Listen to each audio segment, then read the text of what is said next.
Hello and welcome. My name's David from Online Wealth Now, where we're looking at how to learn, earn and prosper by creating an online business. What I'd like to talk to you about today is how to find profitable affiliate niche markets. So with that said, let's get into the content. Let's start by defining what an affiliate marketing niche is.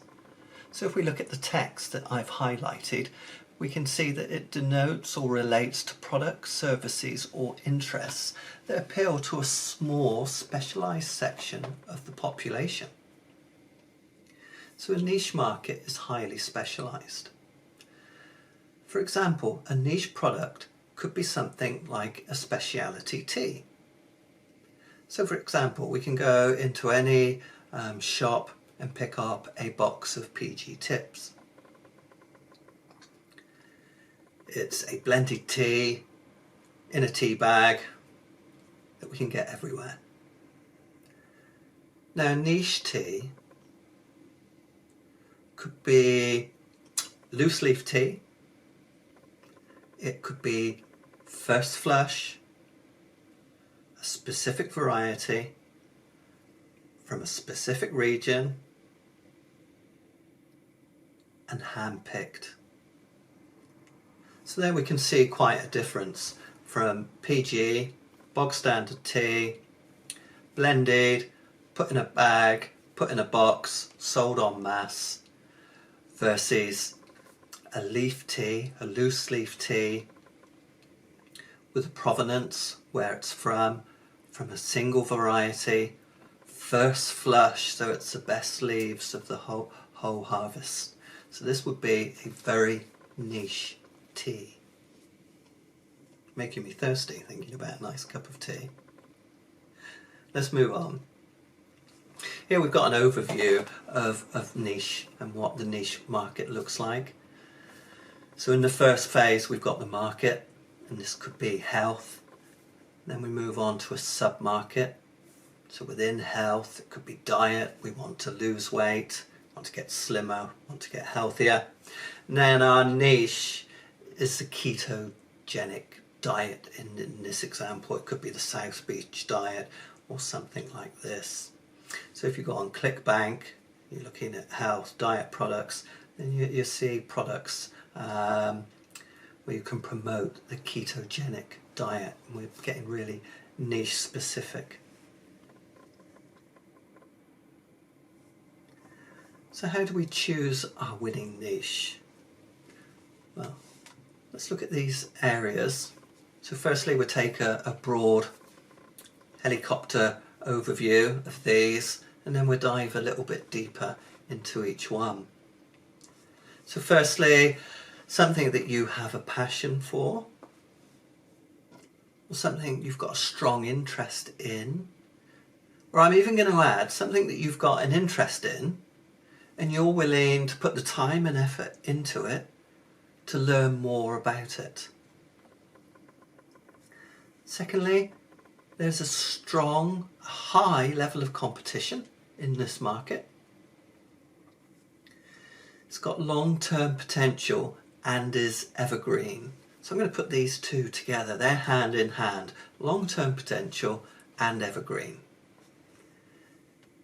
For us as beginners, I'm going to suggest that we look for digital friendly products. It's possible for us to promote physical products as well, and there's nothing wrong with that.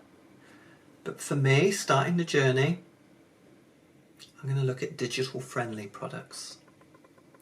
And then lastly, there is pain or discomfort that requires a solution. So as I said, let's dive a little bit deeper into those five things and have a look at why they're important and why we should consider them in the mix when we're looking what we're going to choose as our winning niche. So I said something that you've got a passion for or an interest and you're willing to learn more. So I want to dispel that you need to be a guru to be able to promote an affiliate product. I want you to know and believe that you're already an expert and you're able to position yourself as an authority on a subject, on a topic, on a product, on a course of action. So in my world, an expert doesn't mean you're a doctor or you've got a master's degree. Very nice if you have one. Nothing against it. But when you're promoting affiliate marketing products, it doesn't matter. You don't need the pips on your shoulder. What we need to be able to do is position ourselves as an authority. Russell Brunson talks about this in his book Expert Secrets. Recommend that you take a look at this, you read this. He dives a lot deeper into building a following and being able to position yourself as an authority. So what we have to do is have sufficient knowledge, and you're able to guide someone on their journey, and you're a trusted figure for them. So let me show you right now a method of how you can position yourself as an authority. So let's take a look at this triangle. There's 3 levels in the triangle. And this method's also used in apprenticeships, maybe engineering apprenticeships. So at level 1, what we're doing is C1. So for us, this is the learning phase. We're going to learn about a subject, a topic, how to do something, all about it. In the second phase of the triangle, we're going to do one. We're going to do what we've learned in step 1. And then at the pinnacle of the triangle, we're going to teach it. So for example, let's use setting up a YouTube channel. It's something I recommended in my last video as my #1 marketing strategy for an online business. So if we need to position ourselves as an authority, setting up a YouTube channel, what we can do is research. We can learn how to set up a YouTube channel. So we can go on the internet, we can go on Google, we can go on YouTube itself, we can watch videos, we can read content, we can learn the process of setting up a YouTube channel, from creating our username, to putting the password in, to doing a profile picture, to doing the banner, to setting up the about, how to upload our first content, and all of these stages. Once we've learnt it, we're going to do it. We want a YouTube channel, don't we? Everybody wants one. We need it. It's a key component of our business. And then finally, we can teach. So we've learnt it, we've done it, and now we can teach others how to set up a YouTube channel from scratch. We're portraying ourselves as an authority, and in their eyes, we're the expert. Strong level of competition.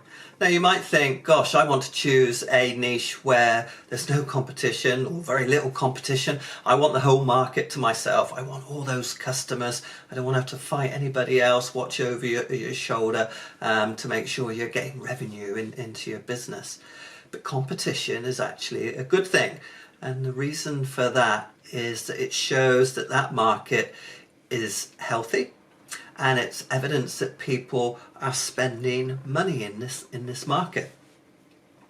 Also, competition creates more offers for affiliates to promote because there's higher demand, so that there's more offers.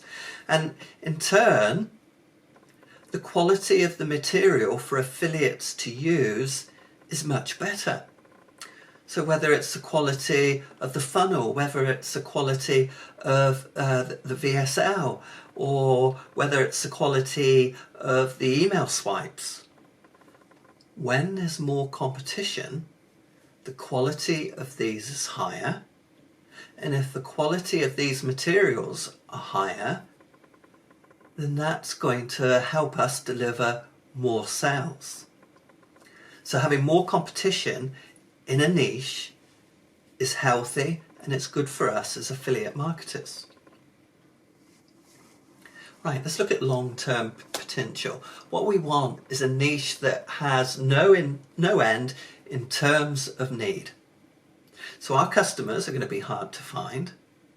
Once we've got them on our list, once they're engaged with us, once they know, like and trust us, we want to keep them as a customer who we can offer products on an ongoing basis.